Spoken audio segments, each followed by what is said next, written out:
Talent ఎవడి సొత్తు కాదు, అట్లనే అందం కూడా. శ్రీమంతుల ఇండ్లలో పుట్టిన వారికంటే గుడిసెలో పుట్టిన వాళ్ళెంతో మంది అందంతో మైమరిపించేస్తుంటారు. ప్రయాగ్రాజ్లో పూసల దండలు అమ్ముకుంటూ కనిపించిన మోనాలిసాల సేమ్ అలాంటి నేపథ్యం నుంచే వచ్చి ఇప్పుడు ఫ్యాషన్ ప్రపంచ రన్వేల మీద తన సత్తా చూపిస్తోంది మలిషా ఖర్వా.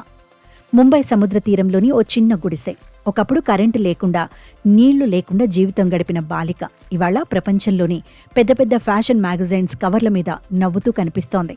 ఆ అమ్మాయి పేరు మలిషా ఖర్వా. అందరూ ప్రేమగా గుడిసె రాకుమారి అని పిలుస్తుంటారు. తన చుట్టూ ఉన్న పేదరికం, ఇరుకు గల్లీలు తన కలలను ఆపలేకపోయాయి. ఆ కలలు ఇప్పుడు రంగురంగుల రన్వేల మీద రెక్కలు తెరుచుకొని స్వేచ్ఛగా విహరిస్తున్నాయి. పెద్ద ఇల్లు, డబ్బు, పేరు ఉంటేనే మన మీద మనకు నమ్మకం ఉంటే కష్టాల కడిల్లో కూడా ఫ్యాషన్ ప్రపంచాన్ని ఏలొచ్చు అని నిరూపిస్తోంది మలిషా.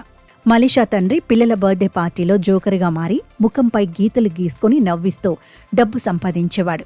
ఇంటికి 2 పూటలా భోజనం కూడా కష్టంగా ఉండేది. కానీ మలిషా మనసులో మాత్రం పెద్ద పెద్ద కలలు ఉన్నాయి. అవెలా తీరుతాయో కూడా తనకు తెలియదు. తన వాళ్లు కూడా గుర్తించలేదు. కానీ ఒక విదేశీయుడు కనిపెట్టాడు. ముంబై గుడిసెల ప్రాంతానికి వచ్చిన పాశ్చాత్య పర్యాటకుడు మలిషాను చూశాడు. ఆమె కళ్లలో మెరుపు, ముఖంలో అందం చూసి ఆశ్చర్యపోయాడు. నీలో ఏదో ప్రత్యేకత ఉంది అంటూ తనకు మోడలింగ్ అవకాశాల గురించి చెప్పాడు. మలిషా ప్రయాణం చిన్న చిన్న ప్రాజెక్టులతో స్టార్ట్ అయింది. తర్వాత ప్రపంచ ప్రఖ్యాత లగ్జరీ బ్రాండ్స్ కోసం ర్యాంప్ మీదకెక్కే ఆఫర్లు వెతుక్కుంటూ వచ్చాయి. మలిషా ఖర్వా ఇప్పుడు ఇన్స్టాగ్రామ్లో 4.8 లక్షలకు పైగా ఫాలోవర్స్ ఉన్న సెలబ్రిటీ.